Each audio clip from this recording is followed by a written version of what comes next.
Bonsoir à tous, bienvenue sur Public Sénat. Ravi de vous retrouver pour un nouveau numéro d'On va plus loin. Au programme ce soir, notre grand débat autour de cette vaste consultation censée répondre à la crise des Gilets jaunes. Je veux parler bien sûr du grand débat national. Il commence dans 5 jours et on ne peut pas dire que l'enthousiasme soit général. Certains partis politiques le boycottent et maintenant ce sont les maires qui rechignent. À l'heure où une enquête du Cevipof montre le dégoût des Français pour la politique, tout cela part décidément très mal. Hashtag OVPL pour réagir sur Twitter. Notre match des idées, il opposera notre duo du jeudi, Agnès Verdier-Molinier à François Calfon. Nous reviendrons sur la solution de Laurent Wauquiez face aux Gilets jaunes. Le patron des LR préconise un Big Bang fiscal. Formule creuse ou vraie proposition de fond, analyse de nos spécialistes dans 10 minutes. Et puis l'actualité, c'est aussi l'autre mouvement inspiré des Gilets jaunes, mais dont on parle moins, ce sont les stylos rouges. C'est la colère des profs qui s'expriment via des groupes sur Facebook. Exit les syndicats enseignants. On en parle ce soir avec notre invitée Irène Inchospé, les journalistes éducation à l'opinion. Voyons d'abord qui sont ces stylos rouges avec Sandra Cerquera. Derrière l'appellation stylo rouge se cachent des professeurs en colère. Le mouvement né sur Facebook en décembre dernier rassemble plus de 45 000 professeurs et tente désormais d'exister ailleurs que sur les réseaux sociaux. Pour faire avancer leur cause, ils estiment que les grèves ne suffisent plus et assument de rester hors du cadre syndical, à l'image des Gilets jaunes. Ces professeurs estiment avoir été oubliés par Emmanuel Macron. Ils souhaitent que l'image de l'enseignement en France s'améliore et veulent une meilleure reconnaissance de leur métier. Ils réclament aussi une augmentation de leur salaire, avec notamment la demande du dégel du point d'indice. Ces enseignants souhaitent également que les professeurs des écoles bénéficient des mêmes conditions de travail que ceux du second degré, qui peuvent faire des heures supplémentaires rémunérées. Les fondateurs assurent que le mouvement prend de l'ampleur. Hier, une assemblée générale a eu lieu à Créteil pour décider d'une action à mettre en œuvre dans l'académie. Et on va aller plus loin avec notre invitée ce soir, Irène Inchospé. Bonsoir, journaliste éducation à l'opinion. Bienvenue, merci d'avoir accepté notre invitation. Pour le moment, le mouvement est quand même un peu confidentiel, on peut le dire. Quelques dizaines de milliers de membres de groupes Facebook. Est-ce que selon vous, ça prend pas? C'est un vrai mouvement sérieux qu'il va falloir prendre au sérieux dans les semaines et les mois à venir? Je crois, parce qu'on est quand même déjà à 60 000. Ça a démarré avant les vacances scolaires, ça s'est un petit peu ralenti normalement pendant les vacances scolaires pour des professeurs. Et bon, 60 000, ça fait 7% des 880 000 enseignants, ça commence à ne pas être tout à fait négligeable quand même.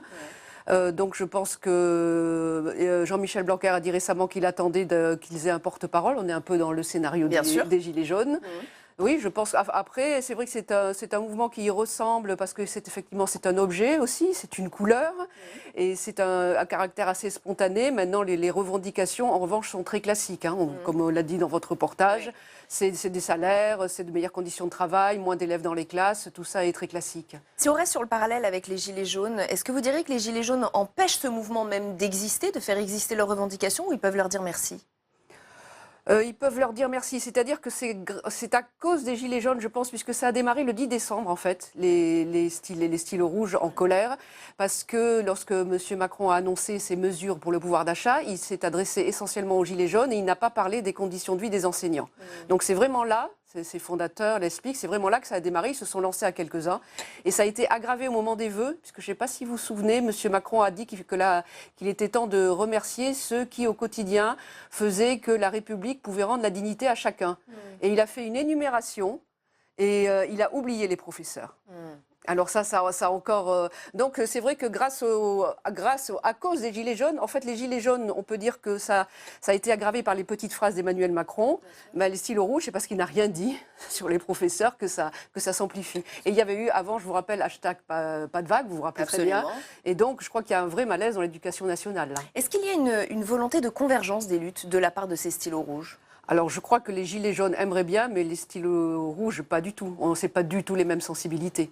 Vous voyez, quand les Gilets jaunes... C'est-à-dire, on voit des stylos rouges qui sont de bords politiques différents des Gilets jaunes. Oui, les professeurs sont plutôt traditionnellement à gauche. Ce n'est pas eux qui iraient en Italie consulter le mouvement 5 étoiles. Alors, on ne sait pas trop, parce qu'on a quand même du mal à les situer politiquement aussi, ces Gilets jaunes. Alors, est-ce que ces deux mouvements peuvent se confondre? Non, pas du tout. Franchement, je ne pense pas du tout. Et chez les Gilets jaunes, je pense qu'il y a peu de fonctionnaires. D'ailleurs, les stylos rouges se disent, je les cite, détachés de toute appartenance politique et syndicale. C'est vrai? C'est possible? Il faut savoir quand même que chez les enseignants, il y a un taux de syndicalisation qui est très supérieur à celui qui existe dans le privé. On est à 11% dans le privé, on est à 23%, 26% selon le primaire ou le secondaire. Et le SNES, qui est le syndicat, le principal syndicat du secondaire, a fait un appel du pied, mais le SGEN-CFDT aussi. Donc je pense qu'ils vont se rapprocher plus facilement des syndicats que les Gilets jaunes, eux, ne peuvent le faire de leur côté. Je pense qu'il peut y avoir Et les revendications sont exactement les mêmes. C'est-à-dire que ce que demandent les stylos rouges, c'est ce que réclament les syndicats depuis longtemps. Pourtant, on a le sentiment que la formation de ce mouvement des stylos rouges est un pied de nez aux syndicats, puisqu'ils se forment en dehors des syndicats, via les réseaux sociaux. C'est vrai. Au départ, oui, mais je ne suis pas sûre que ça ne finisse pas par se rejoindre, au moins dans l'enseignement. Mais c'est vrai qu'au début, comme hashtag pas de vague, c'était parti en disant les syndicats, mais c'était très différent comme revendication. Là, ce que je vous dis, c'est tout à fait ce que les syndicats réclament depuis toujours. L'augmentation des salaires, le dégel du point, des classes. Sauf que les syndicats n'ont rien obtenu et que là, on voit des profs s'organiser autrement, en dehors des syndicats, via les réseaux sociaux, pour peut-être aussi par amertume vis-à-vis du travail des syndicats. Oui, c'est vrai. C'est sûr qu'il y a de ça, mais je pense que ça peut se rejoindre quand même. Parce que les syndicats n'ont rien obtenu, ils ont quand même obtenu, Monsieur Blanquer, vous expliquerez ça très bien, une augmentation des primes et tout ça. Donc je pense que ça peut-être se rejoindre. Je pense d'ailleurs, ils ne disent pas qu'ils rejettent les syndicats, les stylos rouges. Ils disent que pour l'instant, ils sont hors syndicats, mais ils ne rejettent pas les syndicats. Vous l'avez dit, les stylos rouges, c'est la suite logique du mouvement hashtag pas de vague. Il fallait absolument transformer l'essai de ce buzz en quelque chose de concret, en une espèce de formation politique. Vous parlez là des stylos rouges ? Oui, bien sûr. Je ne sais pas si c'est une formation politique encore, mais je pense que c'est un mécontentement. Je pense que hashtag pas de vague, qui était plutôt les professeurs qui se font insulter et qui mettaient en cause leur chef d'établissement qui, au lieu de les défendre, faisait le contraire. Et je pense que progressivement, il y a d'autres revendications. C'est ce que je vous disais au départ. Je crois qu'il y a un vrai malaise dans l'éducation nationale et peut-être que Jean-Michel Blanquer a mangé son pain blanc parce que là, ça commence à faire beaucoup. Il devrait les prendre au sérieux, selon vous ? Je pense qu'il va les prendre au sérieux. Ah oui, il ne va pas faire l'erreur de les traiter à la légère. L'une des grandes sources de cette colère des stylos rouges, c'est le manque d'écoute de la hiérarchie, même le manque de soutien de l'institution. Non, il y a une rupture entre l'institution, l'éducation nationale et les profs, les enseignants. Alors ça, c'était clairement le pas de vague. Là, non, on n'est pas dans une remise en cause de l'institution. C'est plus une demande, une reconnaissance aussi de la société, vous voyez, qui se traduit par le fait qu'ils soient mieux payés, qu'ils soient payés en fonction de leur diplôme. Ils sont bac+5, donc c'est moins une dénonciation de l'institution que le fait qu'ils s'estiment mal considérés, mal payés, avec des mauvaises conditions de travail. Donc c'est moins, vous voyez, c'est le directeur d'établissement qui me lâche. C'est pas ça cette fois-ci. Je voudrais aussi votre avis ce soir sur cette information sortie par nos confrères du Parisien et que le ministre de l'Éducation, Jean-Michel Blanquer, justement, semble avoir confirmé partiellement cet après-midi. C'est à propos des sanctions financières contre les parents d'enfants auteurs de violences à l'école par le biais des allocations familiales. On va lire ensemble ce qu'il a déclaré, ce que le ministre de l'Éducation a déclaré à plusieurs journalistes tout à l'heure lors de ce déplacement dans les Hautes-Alpes. Il confirme qu'il songe à sanctionner les parents, mais il précise qu'il faut, je cite, « savoir faire la différence entre une famille dépassée par les événements et des cas où des parents ont été complices d'une évolution violente des enfants ». Comment vous comprenez cela? Et s'il va jusqu'au bout, s'il applique vraiment cette mesure, est-ce que ce n'est pas une vraie petite révolution? Alors écoutez, moi je suis très sceptique. Je suis très sceptique sur... Sur quoi? Sur la faisabilité?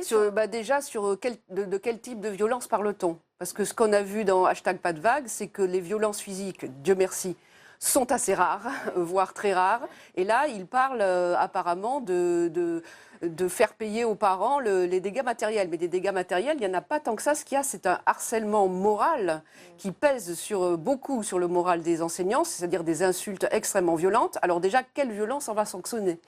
Ensuite, les allocations familiales, c'est une mesure particulièrement inégalitaire, puisqu'il y a des parents qui ont des revenus trop élevés pour en avoir. Il y a des parents qui ont un enfant à charge et qui n'ont pas d'allocation familiale, donc ceux-là ne seront pas sanctionnés. Donc on ne sanctionne que les autres. Et ensuite, est-ce que c'est le rôle des enseignants de prendre la responsabilité de dire, attendez, celui-là, sa famille, il faut lui supprimer les allocations familiales parce qu'il se comporte mal. Et puis en plus, il faut une concertation avec Agnès Buzyn, ministre de la Santé, et Nicole Belloubet, ministre de la Justice. Et après, quand M. Ciotti avait parlé de cette mesure, elles étaient plutôt contre. Donc moi, je pense que c'est inapplicable, parce que quand il dit une mère seule avec 4 enfants, non. Mais un clan familial, mais quel parent, honnêtement, quel parent éduque son enfant dans l'intention d'aller commettre des violences à l'école? Franchement, je n'en connais pas. Je n'en connais pas. Donc je pense que non, je suis pas favorable à cette mesure et je pense qu'elle est notamment inapplicable concrètement. Et vous êtes sceptique, merci, on a bien compris. Merci infiniment Irène Inchauspé d'avoir été notre invitée ce soir. Je rappelle que vous êtes journaliste éducation à l'Opinion. OVPL continue avec le match des idées. Il va opposer notre duo du jeudi, Agnès Verdier-Molinier à François Calfon. On va s'arrêter entre autres sur la solution de Laurent Wauquiez pour résoudre la crise des Gilets jaunes. Ça y est, le patron des LR à qui on a reproché parfois une trop grande discrétion face à cette crise, eh bien, il propose un Big Bang fiscal. Qu'est-ce que ça veut dire? Élément de réponse avec Samia Dechir. Pour mettre fin à la crise sociale, Laurent Wauquiez ne voit qu'une seule issue, un Big Bang fiscal. Dans une interview aux allures de programme économique, il martèle son mot d'ordre, baisser les impôts. Sans cela, le président des Républicains est sûr que l'économie française ira dans le mur. Il faut tout remettre à plat. Il existe aujourd'hui 350 impôts et taxes, des niches fiscales partout. Le système est illisible et imprévisible. Il faut supprimer des taxes, baisser les impôts, réduire le nombre de tranches. Pour simplifier le système fiscal, Laurent Wauquiez n'écarte pas l'idée d'un impôt à taux unique, quel que soit le revenu. Il s'oppose donc à un rétablissement de l'impôt sur la fortune, pourtant réclamé par beaucoup de gilets jaunes qu'il prétend défendre. Mais Laurent Wauquiez prévient, baisser les impôts ne suffira pas, il veut aussi réduire la dépense publique. Il propose un plan d'économie de 20 milliards d'euros par an pour l'État. Il serait basé sur plusieurs chantiers, l'augmentation du temps de travail des fonctionnaires, l'alignement des régimes de retraite ou encore la chasse aux doublons État-collectivité. Et on accueille notre duo du jeudi pour ce match des idées. Agnès Verdier-Molinier, bonsoir. Bonsoir. Directrice de la Fondation IFRAP, auteur de ce livre En marche vers l'immobilisme. François Calfon, bonsoir et bienvenue également, conseiller régional d'Île-de-France et membre du bureau national du Parti socialiste. Big Bang fiscal. Alors clairement, la formule est très médiagénique, disons-le.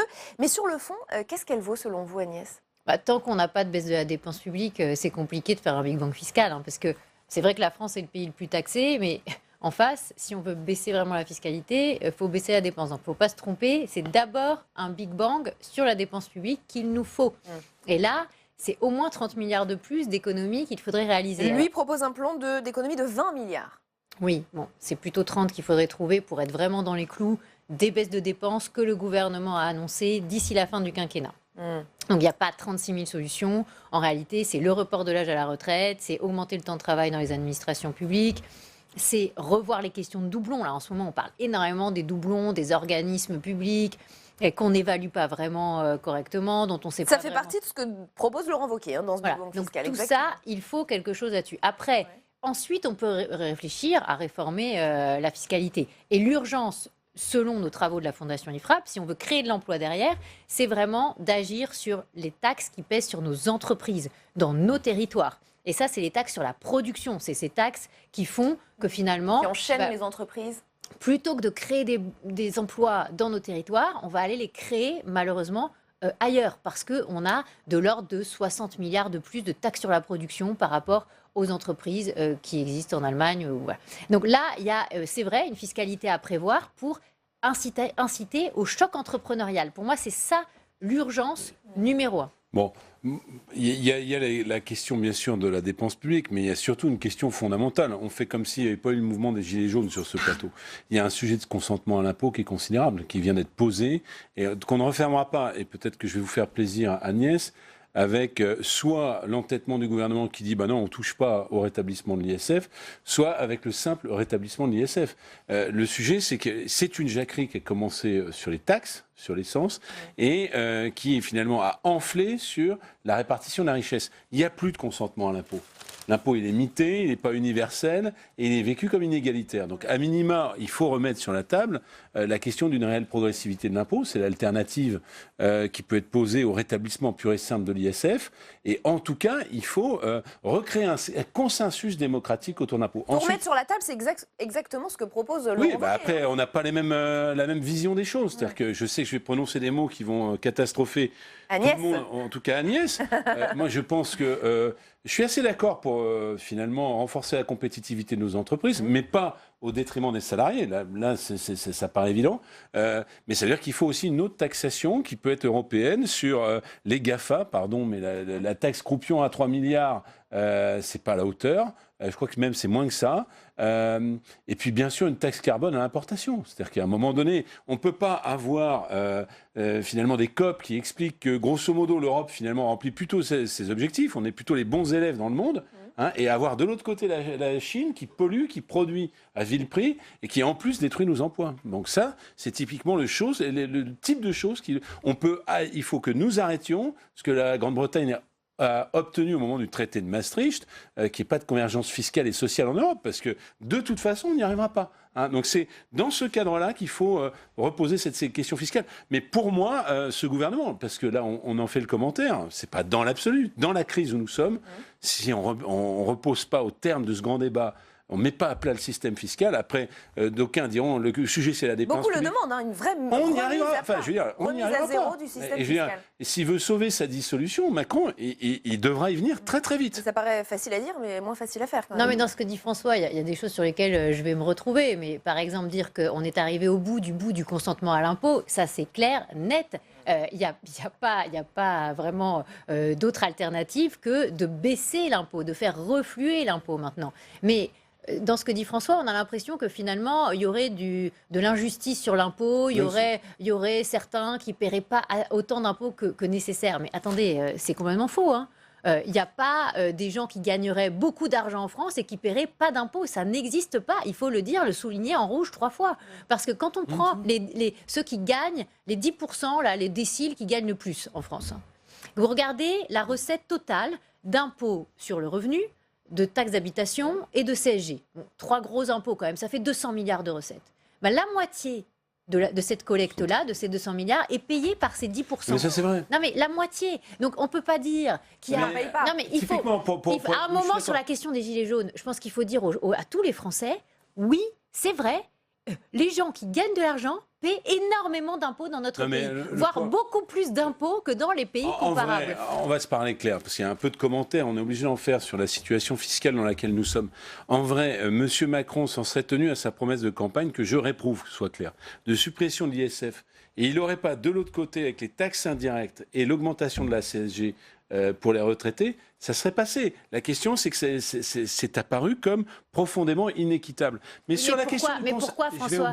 Pourquoi, François? Parce qu'en face des baisses d'impôts, parce que vous ne dites pas qu'il y a eu aussi des baisses d'impôts pour les ménages. Il y a eu la baisse des cotisations salariales. J'ai vu le panneau de l'INSEE, et grosso modo, les 22% les moins riches ont perdu cette année, cumulent effet salaire et effet fiscalité. On perdu 1% de pouvoir d'achat. C'est pas trop être technique pour je dis finalement les travailleurs pauvres et ceux qui sont au SMIC. Il y a une masse importante, 60%, on les retrouve, de gens qui finalement sont entre 2500 € seuls jusqu'à 4500. Ceux-là, ils ont eu un gain de pouvoir d'achat. Voilà la réalité avec les baisses de cotisations des salariés. Et puis quand on passe, et ça je suis d'accord, sur les classes moyennes supérieures, non pas les super riches, mais ce que Hollande appelait les riches, pour pas, les plus de 4000 ou les plus de 8000 à 2, eh ben, ceux-là ont vu aussi leur pouvoir d'achat finalement remis en cause. Donc c'est vrai qu'ils payent beaucoup.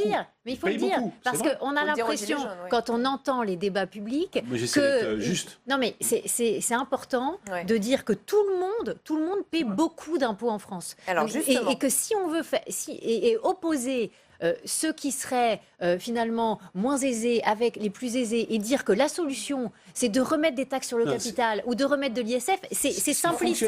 C'est simpliste. Non mais c'est simpliste pourquoi? Parce que en réalité, quand on regarde l'imposition du capital en France aujourd'hui par rapport au sujet que vous évoquiez tout à l'heure, c'est-à-dire la convergence entre les différents pays européens, on se rend compte qu'on est toujours plus taxé que les autres sur la fiscalité du capital. Mais c'est pour ça qu'il faudra poser la question au niveau européen. Donc à un moment, comment on fait pour attirer des capitaux dans notre pays si on surtaxe le capital, si on surtaxe les investisseurs? Revenons à cette concurrence fiscale en Europe. Il y a 5 pays en Europe, je ne vais pas tous les citer, mais il y a le Luxembourg, l'Irlande et quelques pays de l'Est, qui pèsent exactement 7% du PIB. Qui bloque finalement une forme d'harmonisation fiscale et de règles à peu près de bien vivre ensemble en Europe. Donc ça pose quand même une difficulté. Mais François, vous n'allez pas me dire que vous proposez... Qui est faite par l'Irlande va faire que de toute façon, un grand pays comme le nôtre, qui a beaucoup plus de charges que l'Irlande, ne pourra pas suivre. Mais Et c'est François, aussi là... vous n'allez pas nous dire que vous proposez finalement qu'on revienne sur cette question du consentement à l'impôt pour qu'on allège l'impôt, mais qu'en même temps, quand on fait une harmonisation fiscale, on la fasse à la hausse. Il y a un moment, il faut que vous reconnaissiez, Agnès, puisque chacun doit... le sens quand même de la réforme. En France, je ne parle pas des autres pays, c'est de baisser le poids de l'impôt, y compris sur le J'ai capital. pas de problème là-dessus, mais au niveau européen, personne ne saura s'aligner sur l'Irlande. On va poursuivre cette discussion. Qu'on a fait son unique stratégie économique. Ne parlons pas que d'Irlande, parlons de l'ensemble des pays. Regardez la Belgique, sur les dividendes, sur les plus-values de cession, on n'a pas d'impôt. On va poursuivre cette discussion, on va revenir sur la taxe d'habitation qui pourrait rester en place justement pour les 20% des Français les plus aisés. C'est un exemple très concret pour nos téléspectateurs. On va passer sur le cafouillage gouvernemental, on l'a déjà évoqué hier. En revanche, on va revenir sur le fond. Qui sont ces 20% de Français qui pourraient continuer à la payer? Si on se fonde sur le barème publié en août dernier par le gouvernement, les voici ces Français. C'est un célibataire sans enfant touchant plus de 2 500 € net par mois, 13e mois compris. C'est un couple sans enfant touchant chacun un revenu de 1 925 € net par mois. Un père ou une mère célibataire touchant plus de 3 150 € net par mois. Et un couple où un seul travaille avec 3 enfants gagnant plus de 5 400 € net par mois. Est-on affreusement riche à ces niveaux de revenus, assez riche en tout cas pour continuer de payer cette taxe d'habitation? Eh bien, Gérald Darmanin a des doutes. Écoutez. C'est compliqué parce que la suppression de la taxe d'habitation, c'est jusqu'à 2 500 € de revenus si vous êtes célibataire. Je ne pense pas qu'on soit riche à 2 500 € de revenus. En revanche, il y a des gens, effectivement, qui ont de gros revenus et qui ont de grosses habitations. Peut-être qu'on pourrait effectivement imaginer que ce ne serait pas juste de les exclure. Donc pour les plus riches, des 20%. Mais voyez, pour les très riches. Vous parliez des débats des Gilets jaunes. Moi, je ne voudrais pas faire le débat avant le débat. On verra ce qu'en diront les Français. On en tirera des conclusions au mois de mars prochain. François Calfon, votre avis sur le sujet? Mon avis, c'est déjà... Pardon, mais on croyait avoir un gouvernement d'experts. On a un gouvernement... Bon, alors ça, c'est encore autre chose. Mais quand même, cafouillage. c'est des pieds nickelés complets. Et cette idée saugrenue d'avoir supprimé la taxe d'habitation, ça revient à notre débat du consentement à l'impôt. C'est que la libre administration des collectivités locales, on est ici à Public Sénat, dans le Parlement des territoires. C'est quand même quelque chose qui est extrêmement important pour notre démocratie. On coupe les ailes au territoire, vous avez vu le résultat. Donc là, déjà, s'attaquer aux baisses d'impôts par la suppression de la taxe d'habitation, c'était une ineptie et une stupidité. Maintenant, c'est le sparadrap du capitaine Haddock qui leur colle au doigt. Et effectivement, moi, quand je vois ça, c'était, grosso modo, il y a eu le mouvement des Gilets jaunes, qui sont les personnes qui sont autour du SMIC, les travailleurs pauvres, les gens qui vivent d'allocations. Là, vous allez avoir le mouvement de la classe moyenne supérieure qui va faire sécession, parce que c'est juste insupportable pour eux de savoir que c'est eux qui vont payer les 12 milliards, je vais vite, en besogne, alors que... Ça, c'est clairement ce que peut se dire, ce que peuvent se dire ces gens. Alors que je vous rappelle qu'il y a une chose qui est sanctuarisée dans la réflexion Macron, c'est vous pouvez faire tous les grands débats du monde, on ne touche pas au rétablissement de l'ISF. Il va falloir l'expliquer. Agnès. Non, mais sur ce sujet, moi, je déplore aussi cette idée de supprimer la taxe d'habitation depuis le début, parce que je considère que ce n'est pas l'impôt qu'il fallait supprimer en premier, que ce n'est pas efficace économiquement, c'est-à-dire que ce n'est pas ça qui va permettre de créer plus d'emplois. Donc on va relancer par de la consommation, mais finalement, derrière, cette consommation, elle va aller où? Elle va aller vers des produits importés qui sont produits ailleurs. Est-ce que c'est ça notre intérêt? Non. C'est pour ça que si on doit baisser de la fiscalité locale, c'est plus la fiscalité locale qui affecte les entreprises, encore une fois. Ensuite, cette histoire des 20%, des 20%, je crois qu'aujourd'hui, on est clairement dans des positionnements politiques mal ficelés, parce que là, c'est clairement mal ficelé, puisque derrière, le Conseil constitutionnel va retoquer. On l'a vu clairement. Il y a un principe d'égalité devant l'impôt, d'équité, d'égalité devant l'impôt, où on peut se dire, oui, effectivement, alors tu gagnes 2 000 €, alors là, il n'y a pas de taxe d'habitation à payer, à 2 500, là, il y a une taxe d'habitation à payer, et alors oui, finalement, où est la logique? Et puis, si j'ai 500 € de et on voit dans les exemples que j'ai donnés que c'est pas à payer en plus par rapport à l'autre, alors non, c'est n'importe quoi. Donc, à un moment, je crois qu'il faut être cohérent. De toute façon, leur mesure qui pèse que sur 20% des ménages, elle ne se frappe pas. Voilà. Il y aura le Conseil constitutionnel qui dira que ce n'est pas possible. Et qu'est-ce qui va se passer? On va faire une augmentation des taxes foncières ou alors des taxes qui pèsent sur les entreprises. Et ça, ce serait encore pire. C'est-à-dire que finalement, c'est ce jeu de bonneteau fiscal qui est déplorable. C'est que la recette qu'on n'aura pas d'un côté, on ira la chercher sur les entreprises ou sur un autre impôt. Et finalement, on continuera cette logique qui est délétère pour les Français, pour les entreprises françaises. Confère, point. Je ne vais pas faire le commentaire du commentaire parce que je suis d'accord. On n'est pas d'accord sur les solutions. Mais Confer.1, c'est-à-dire que ça, c'est des rustines, hein. Histoire à plus de 2000. Et le sujet, c'est de remettre à plat le système fiscal, ou au moins ces grandes règles. Je ne dis pas qu'on va tout... Il n'y a pas de grand soir fiscal à faire au milieu, mais quand même... Sinon, vous êtes d'accord avec Laurent Wauquiez qui veut un Big Bang fiscal, je le rappelle. Nous, on avait proposé à l'époque, souvenez-vous, la fusion impôt sur le revenu CSG, avec une CSG progressive. Donc ça, c'est notre vision des choses. Mais c'était... Enfin, lui, il propose l'inverse. Hein, c'est la flat tax, c'est-à-dire un impôt sur le revenu proportionnel. Donc, évidemment, je pense que nous ne sommes pas sur la même option. On n'est pas tout à fait dans la même logique. L'option que nous portions, d'ailleurs, j'ai vu que Jean-Marc Ayrault avait répondu à une interview, il a écrit ça, il essaie de dire ça à François Hollande, il faut faire la refonte fiscale. C'était un des enjeux du Premier ministre par rapport au Président de la République, c'était vraiment une refonte fiscale. Mais moi, j'aimerais rajouter quelque chose à ce qu'a dit François. Ce qui m'inquiète sur le long terme, enfin moyen-long terme, c'est que finalement, ce gouvernement oppose beaucoup les Français entre eux. Mais il n'arrête pas. Et on le voit sur la taxe d'habitation.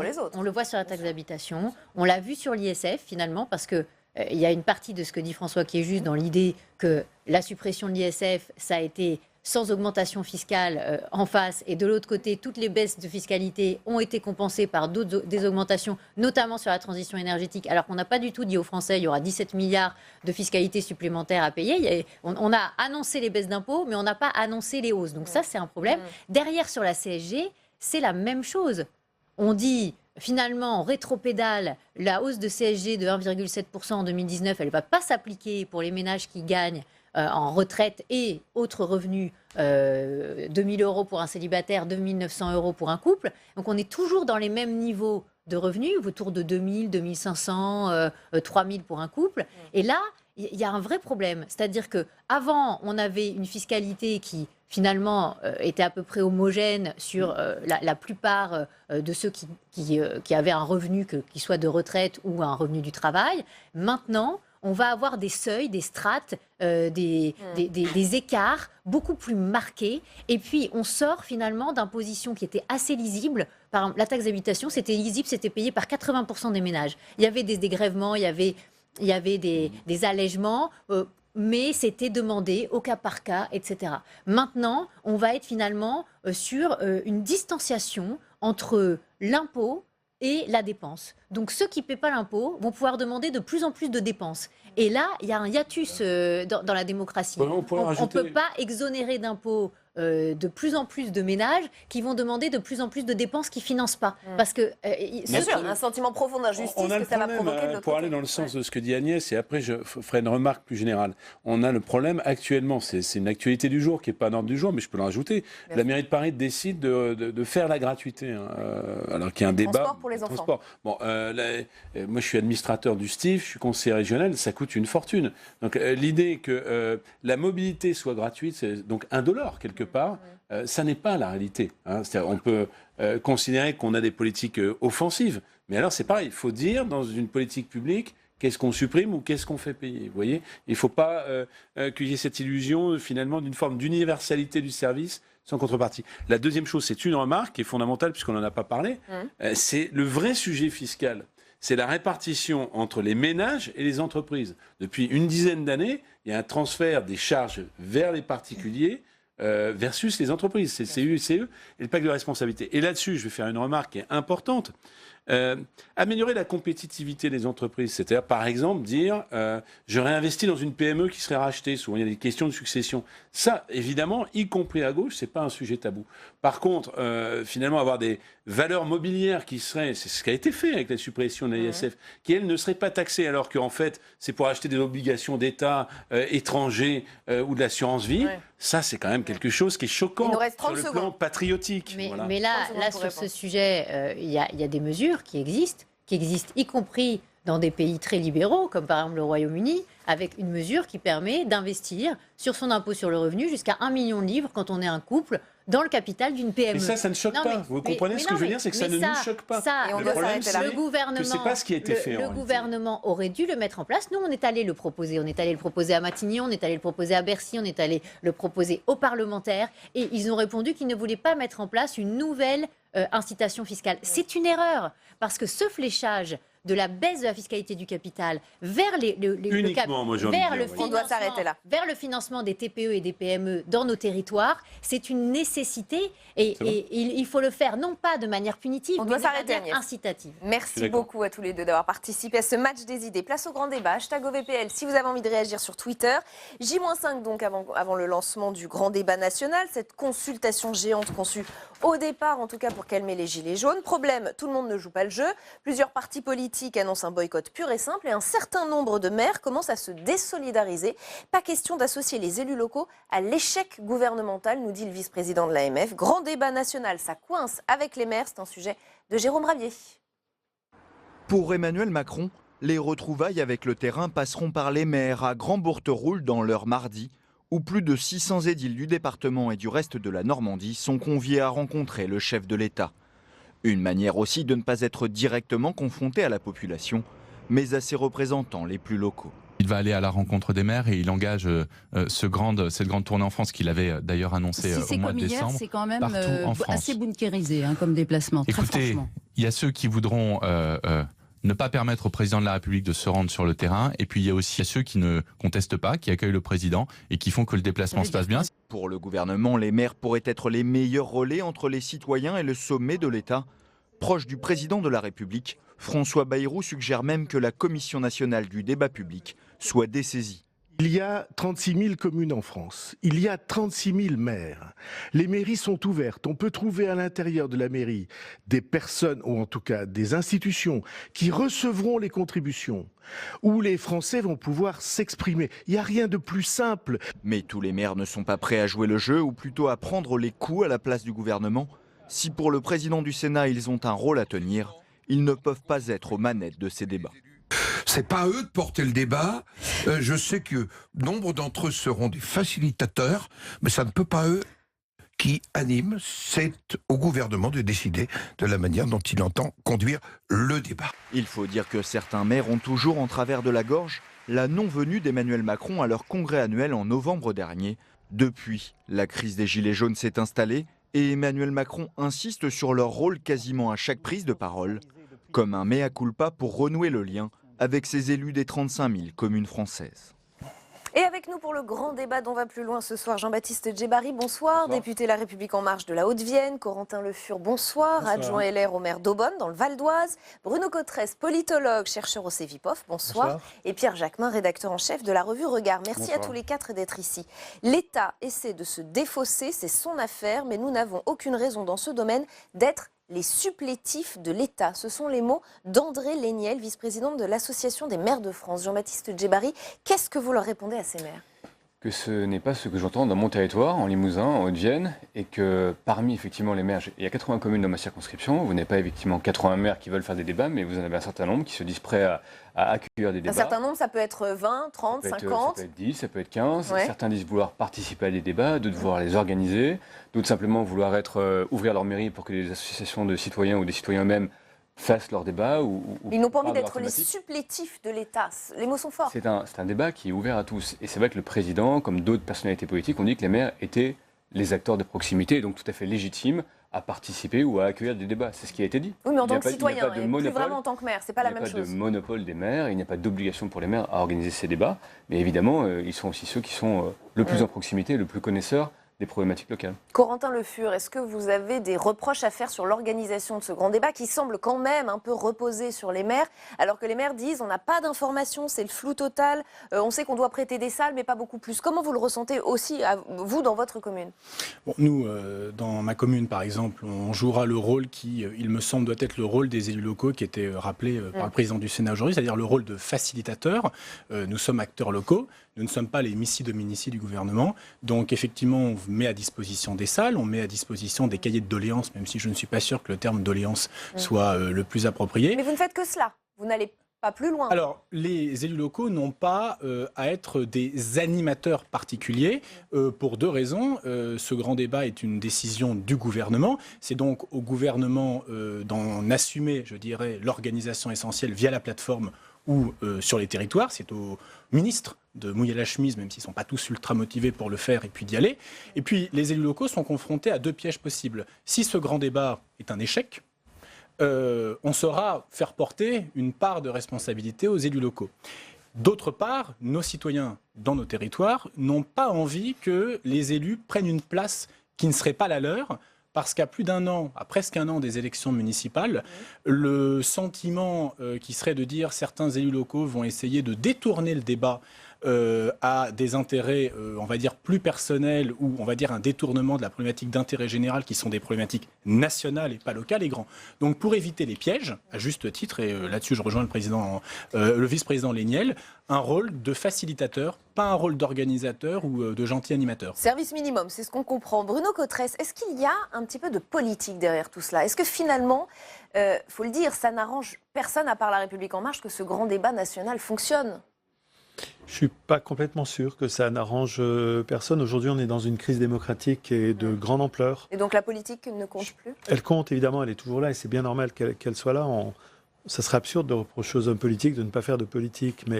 Mais on est dans une grande crise aujourd'hui. Cette crise est sans précédent au cours des dernières décennies en France. Et donc je pense que ce dont on a besoin le plus aujourd'hui, c'est surtout, avant tout, que les citoyens aient le sentiment que c'est pris au sérieux par les pouvoirs publics, c'est pris au sérieux par les acteurs. Oui, mais on voit déjà des divisions, on voit des maires qui disent non, des partis qui disent non plus. C'est normal que les questions posées par les élus locaux soient posées. Moi, aujourd'hui, je me posais la question de savoir, par exemple, les cahiers de doléances. Ces documents vont recéler des traces tout à fait exceptionnelles pour les historiens du futur, sur comprendre la société française d'aujourd'hui, qu'est-ce que ces cahiers de doléances vont devenir, où seront-ils archivés aux archives nationales, à Fontainebleau, est-ce qu'ils vont être, comment ils vont être analysés, qui va décoder, mettre en codage toutes ces informations, qui va faire l'analyse de toutes ces données. Le chercheur que je suis pose ces questions qui sont des questions extrêmement essentielles aussi pour que le débat soit perçu comme un acte crédible par les citoyens. Donc on est dans un moment qui est un moment je pense, de très grande importance pour la vie démocratique de ce pays. Il est normal que les élus locaux posent ces questions. J'ai plutôt confiance sur le fait que ce débat va démarrer, qu'une fois que le débat va démarrer, on va faire la route en la découvrant. On en parlera moins et ça fera moins en la découvrant parce que je pense que tous les élus, à un moment donné, s'ils voient que les Français participent au débat, ils auront plutôt envie d'accompagner ça. Ils sont tout à fait conscients de leurs responsabilités. Par contre, je trouve que c'est bien qu'ils posent des questions qui sont très opérationnelles parce que je trouve que l'opérationnel, pour le moment, le paramétrage opérationnel est un peu le point un peu obscur de l'organisation de ce débat et je trouve que c'est très bien que ces questions fortes commencent à être posées. Le jour du coup d'envoi de ce débat, Emmanuel Macron va commencer ce qu'il a appelé son tour de France à la rencontre des maires et il sera dans l'heure mardi prochain. Mais là aussi, le vice-président de l'AMF, André Léniel, est sévère. Je voudrais qu'on écoute ce qu'il a dit ce matin sur France Inter et je vous interroge juste après, Pierre Jacquemin. Le président de la République avait l'occasion de rencontrer plus de 10 000 maires. Il n'est pas venu. Maintenant, il nous dit « je vais faire ma caravane publicitaire, faire mon tour de France ». Non pas pour rencontrer les Gilets jaunes, ce qui serait d'actualité pour un Tour de France, mais pour rencontrer les maires qu'il a snobés au moment du Congrès des maires de France. C'est une totale incohérence. Et c'est surtout une volonté de communication, de campagne, et non pas un véritable débat sérieux sur lequel quelque chose pourrait déboucher. Pierre Jacquemin, est-ce que, Emmanuel Macron récolte ce qu'il a semé? C'est parce qu'il a trop méprisé les élus locaux qu'aujourd'hui, ils n'ont pas envie de jouer le jeu, ils n'ont pas envie de l'aider, de l'accompagner? C'est une réalité. Aujourd'hui, Emmanuel Macron se retrouve totalement isolé. Il sait isoler l'exercice du pouvoir tel qu'il a voulu l'incarner, l'a conduit à ne pas tenir compte de l'avis des parlementaires, à ne pas tenir compte de l'avis des élus, à ne pas tenir compte de l'avis des organisations syndicales. Et aujourd'hui, il se retrouve face à un peuple qui est en colère. Certes, il y a besoin d'un débat. Aujourd'hui, ce que nous au-delà du peuple, là, on parle des maires, et c'est encore un peu différent. Et c'est pour ça que je disais, il a réussi à s'isoler à la fois des organisations syndicales, à la fois des élus locaux et à la fois du monde politique, parce que les parlementaires, au début du quinquennat, il faut se rappeler quand même qu'une des grandes lois, elle a été faite sans véritablement débat et vote des parlementaires. Donc c'est ça que je dis. Cet isolement, il est aujourd'hui, il crée une situation totalement ubuesque pour Emmanuel Macron, qui se retrouve à lancer un grand débat dont on ne connaît pas encore exactement les contours. Ça reste un objet totalement non identifié encore. Et j'ai peur que ce débat crée énormément de frustration. On sent bien que dans la colère, il y a une attente immédiate d'un changement radical de ligne politique de la part d'Emmanuel Macron. On voit quand même aussi au sein de cette majorité quand même que ce débat, ce grand débat, crée un malaise. On voit bien que Qu'est-ce qu'on va faire de tout ça? Et d'ailleurs, c'est la réponse qu'on aurait dû avoir de la part du Premier ministre avant-hier. On n'a pas eu cette réponse. Comment vont être récoltées les demandes, les débats au sein des mairies, voilà, les questions concrètes. Et encore une fois, à questions concrètes, réponses concrètes. Encore une fois, les questions, je crois qu'on les a, les Gilets jaunes, et pas que, d'une manière générale, la société française, on comprend, on sait quelles sont les préoccupations, et c'est là-dessus où on attend des réponses. Et on voit bien que le débat qui va durer 3 mois vont être 3 mois où cette colère va continuer à s'exprimer. Et c'est pour ça que je parle de frustration. Et je pense qu'au bout de ces 3 mois, la frustration sera très grande parce que je ne vois pas 3 secondes Emmanuel Macron changer radicalement de cap politique. Alors ça, on y viendra dans un second temps. Jean-Baptiste Djebbari, vous avez des réponses concrètes, vous?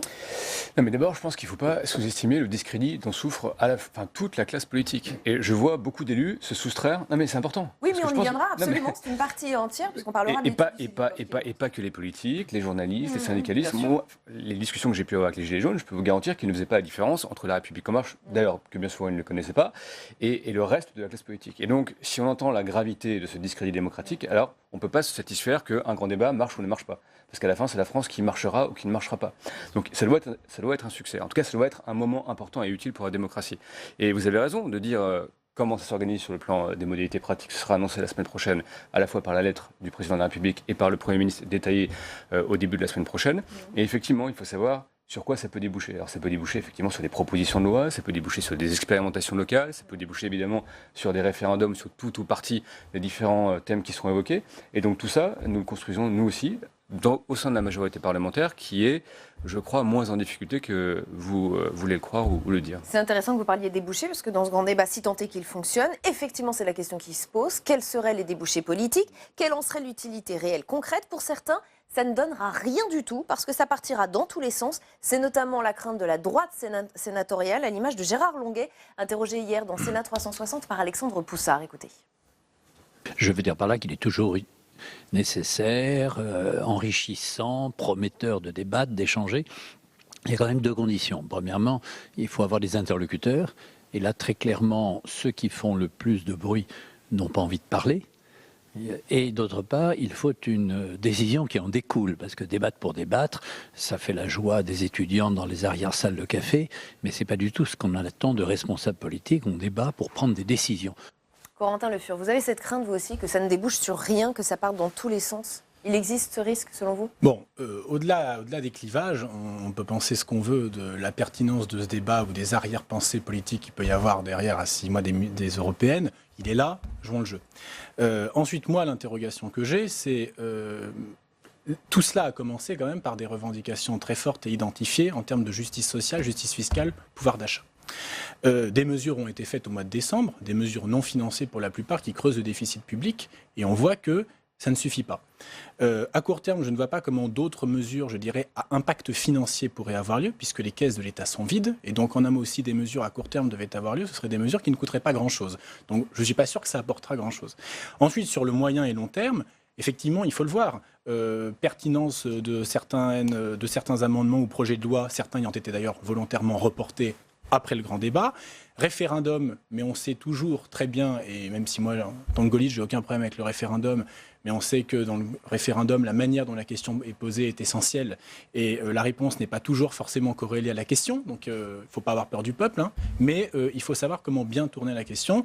On peut aussi entendre parfois des mesures un peu démago, comme la suppression de certaines institutions, alors qu'il me semble que, par exemple, le débat qui a eu lieu il y a peu de temps sur le salaire de Mme Joanneau a peut-être réorienté sur d'autres organismes indépendants dont on pourrait s'interroger sur la pertinence. Donc moi, des mesures à court terme, j'en attends pas grand-chose pour de simples raisons de pragmatisme et de réalité budgétaire. Je vois pas M. Darmanin, qui a, tout le monde le sait, galéré pour boucler son budget, revoir le budget en dernière minute. Voilà.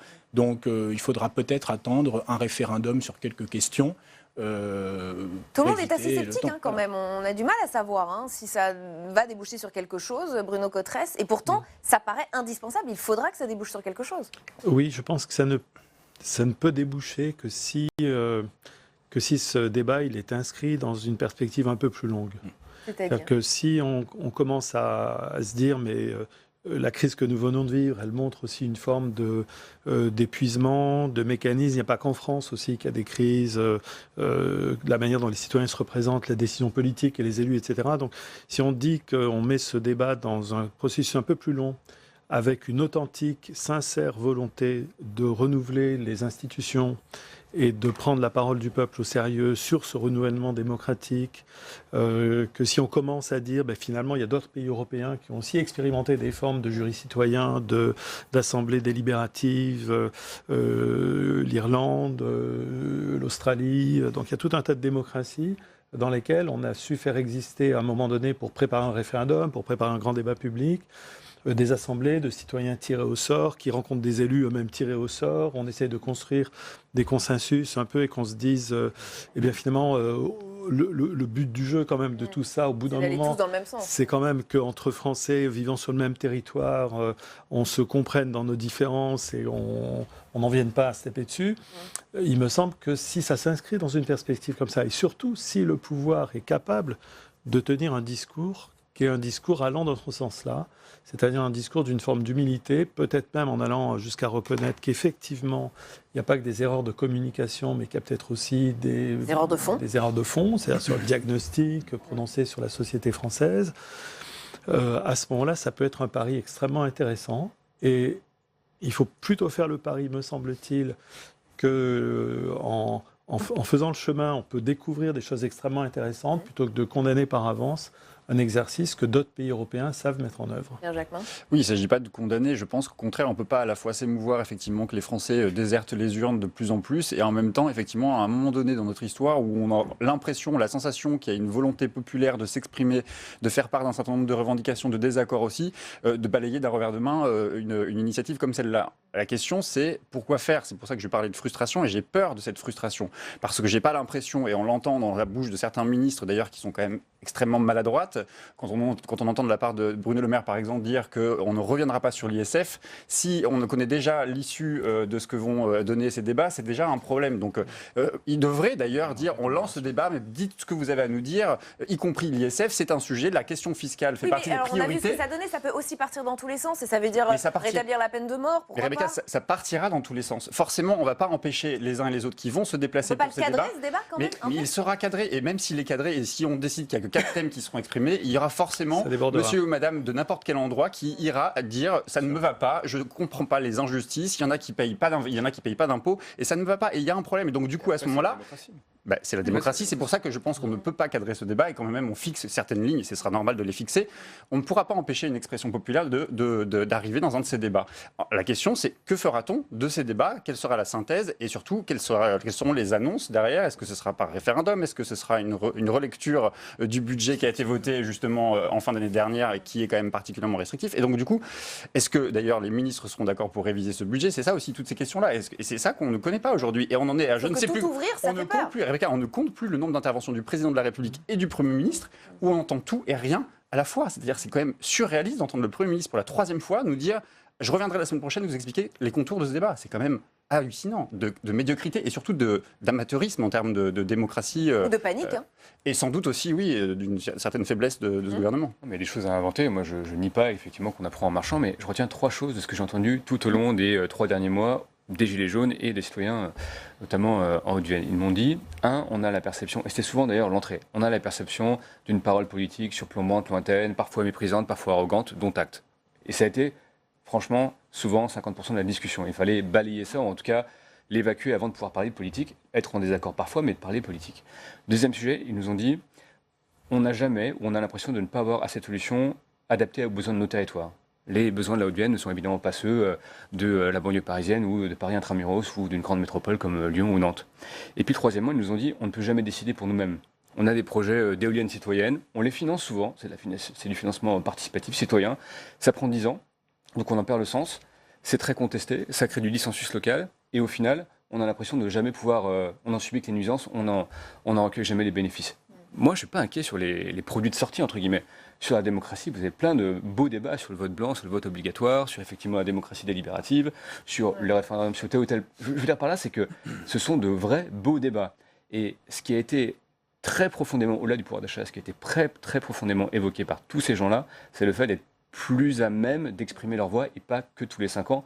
mais au fil de l'eau, et y compris pour des thématiques Je voudrais d'intérêt qu'on prolonge local. un peu ce que vous avez entendu de la part de vos administrés, puisqu'il se trouve que ce grand débat national intervient dans un moment historique de défiance absolue à l'égard des politiques. Demain, le Cevipof publie son baromètre annuel.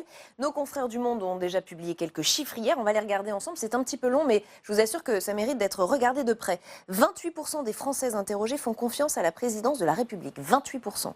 22% au gouvernement. 23% à l'Assemblée nationale, 9% aux partis politiques, 74% jugent que les affaires de l'État sont conduites dans l'intérêt de quelques-uns et non dans l'intérêt général. 85% pensent que les responsables politiques se préoccupent peu, voire pas du tout, de ce que pensent les gens. Et je vais encore ajouter quelques chiffres parce qu'ils sont stupéfiants. Quand on demande aux Français ce qu'ils éprouvent quand ils pensent à la politique, 37% répondent de la méfiance. 32% du dégoût, 70% trouvent que la démocratie ne fonctionne pas bien. Et cette défiance, eh bien, le ministre Sébastien Lecornu l'a éprouvé cet après-midi lors d'un déplacement dans les Hautes-Alpes. Regardez.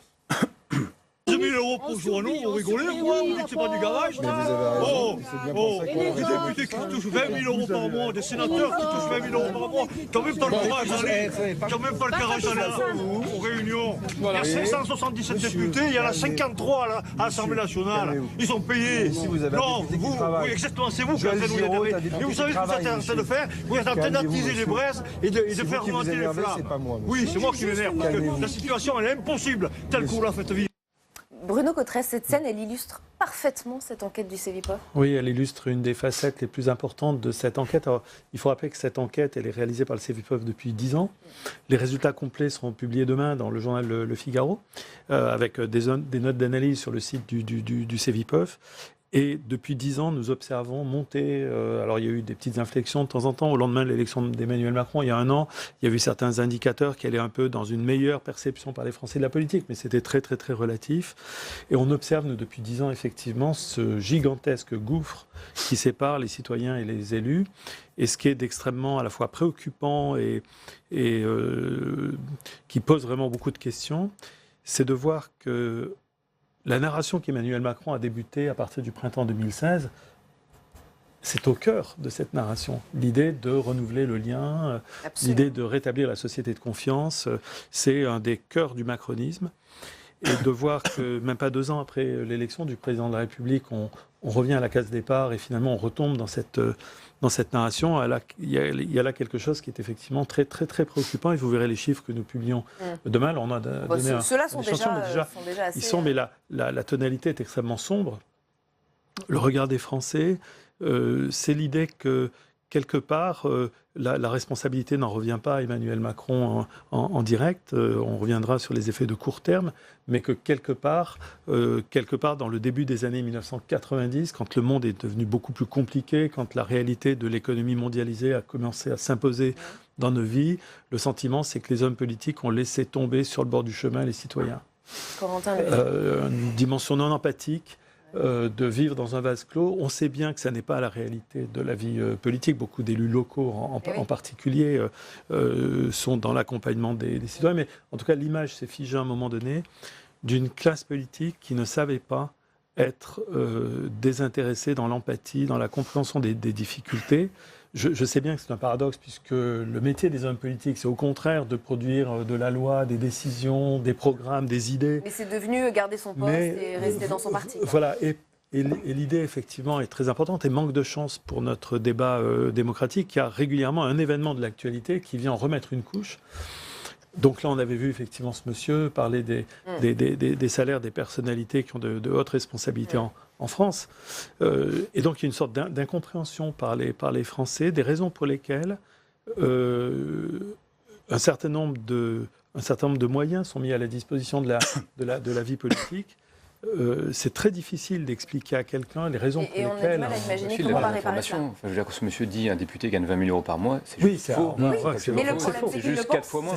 Et 4 fois moins, c'est déjà beaucoup. Mais tout le problème est dans la perception. Non, mais c'est sûr, mais ça accrédite. Et donc, il y a la colère, il y a beaucoup de désinformation, et donc c'est très compliqué. Mais juste d'un mot, moi je me suis engagé parce que je pensais un peu pareil. J'avais un métier avant que j'aimais beaucoup, et j'aurais un métier après. Et on est plein, en tout cas dans mon mouvement La République En Marche, à agir comme ça, à avoir pris un mandat citoyen pour essayer d'être utile alors peut-être parfois un peu maladroitement, Mais c'est tout le pour essayer paradoxe, d'être c'est utile que la campagne d'Emmanuel Macron et faire était autre chose fondée après. là-dessus. Ben oui. Et je crois que, alors tard, c'est on verra si dans le temps effectivement ça s'inverse un peu, cette tendance ou cette perception, mais en tout cas je peux vous garantir que notre ambition c'est bien celle-là. Alors moi, il y a deux constats sur ce qui est dit, un constat de forme et de fond. Sur le constat de la forme, moi je suis passé j'étais plutôt très jacobin, et je suis devenu davantage girondin, parce que je constate qu'au niveau, nous, des politiques locales, où le débat, c'est tous les jours, et l'engueulade, c'est tous les jours, sur la place du marché, en réunion publique, etc., les citoyens ont besoin de politiques locales de proximité, quitte à bâtir une politique nationale sur une compilation un peu plus savante de politiques locales. Les gens ont besoin de sentir qu'on s'adapte aux spécificités de leur territoire.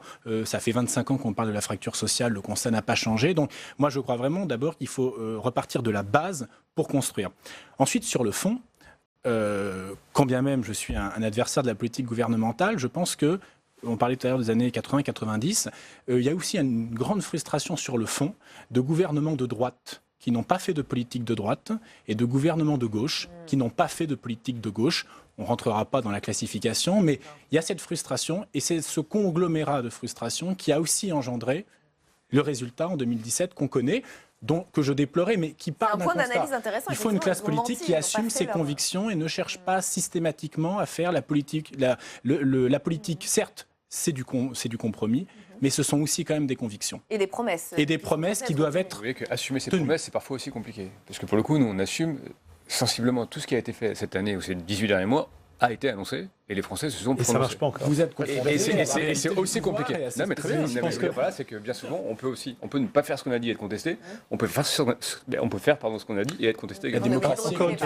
Il s'agit aussi quand même de savoir écouter un tout petit peu aussi ceux qui vous ont fait élire, ceux qui vous ont élu. C'est-à-dire qu'à un moment donné, une démocratie, elle fonctionne aussi sur un système représentatif, parlementaire, dans lequel il y a une opposition qui fait des propositions qui sont d'ailleurs souvent qui font écho aux propositions qui ont été celles des Gilets jaunes, qui ont toujours été retoquées. Prenez les amendements, par exemple, de la France Insoumise ou ceux du Parti communiste. C'est des amendements qui sont très proches des demandes qui étaient faites par celles des Gilets jaunes. Depuis le début du quinquennat, elles ont toutes été rejetées. Quasiment toutes rejetées. Sur l'augmentation du pouvoir, sur l'augmentation des salaires, sur la question des référendums d'initiative citoyenne. C'est des choses qui ont été déjà proposées. Je ne dis pas que vous avez encore totalement donné raison aux Gilets jaunes là-dessus, mais vous avez commencé à donner raison. Et vous avez commencé à donner raison en dehors du cadre parlementaire, justement, puisque vous avez décidé que les Gilets jaunes étaient légitimes, leurs revendications étaient légitimes et non plus ceux des parlementaires. C'est pour ça que je dis qu'à un moment donné, quand on est dans un pouvoir, certes, il y a du compromis. Je pense que le compromis est sans doute utile et nécessaire pendant certaines fois, mais à un moment donné, il faut aussi savoir écouter les organisations syndicales. Elles sont là aussi pour ça, négocier les conditions de travail, le respect des corps intermédiaires, des élus locaux, ceux qui sont quand même au plus près des réalités. Vous n'auriez pas découvert aujourd'hui la colère des Français si vous aviez été effectivement rencontrer les élus. Je ne vous dis pas vous personnellement, mais Emmanuel Macron, le problème d'Emmanuel Macron aussi, sans doute aussi, c'est parce qu'il n'a jamais été élu, il n'a jamais été confronté à des réalités locales, de budgets locaux, de budgets de collectivités. Et quand les maires des collectivités, quand les responsables de collectivités disent au président de la République, on est asséché, on n'a plus de budget, on n'a plus rien, on ne peut plus faire de culture, on ne peut plus faire de sport, on ne peut plus aider les familles pauvres, c'est aussi parce qu'eux, ils sont confrontés à ces réalités-là. Et c'est ça où aujourd'hui Emmanuel Macron est totalement déconnecté, c'est qu'il n'a pas conscience des réalités du quotidien des Français, mais aussi des élus locaux qui vont à gérer. Il vous reste moins d'une minute pour répondre. Non, mais simplement, ça peut être un point d'accord, en tout cas partiel. Nous sommes une génération de politiques spontanée et nous avons manqué dans cette séquence globale de relais, y compris les relais locaux sur le terrain. Et donc, quelque part, ces relais, ces amortisseurs sociaux, ils sont à construire, et c'est ce que nous allons continuer à faire. Mais moi, je constate quand même que les oppositions, pour aller très vite, ont parfois aussi tendance à se raccrocher à certaines propositions et à vouloir faire quelque part la confusion ou la convergence entre leur programme politique pour lequel ils n'ont pas été élus, et certaines revendications faciles qu'ils essaient d'accrocher à leur action politique. C'est aussi un petit peu une limite. C'est extrêmement compliqué de gouverner et la politique est complexe. Merci à tous les quatre d'avoir participé à ce grand débat. C'est donc la fin de ce débat.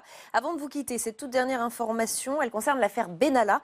Alexandre Benalla et Vincent Kras seront à nouveau auditionnés par la commission d'enquête du Sénat et cette audition aura lieu lundi 21 janvier. Par ailleurs, Christophe Castaner, le ministre de l'Intérieur, et Jean-Yves Le Drian, ministre des Affaires étrangères, seront eux aussi auditionnés le mercredi 16 janvier. Des auditions que vous pourrez évidemment suivre en direct sur notre antenne, sur l'antenne de Public Sénat. Merci de nous avoir suivis. OVPL revient lundi en direct à 18h, publicsénat.fr pour retrouver les replays de nos émissions et les articles de notre rédaction. Je vous souhaite une excellente soirée. Restez au cœur du débat.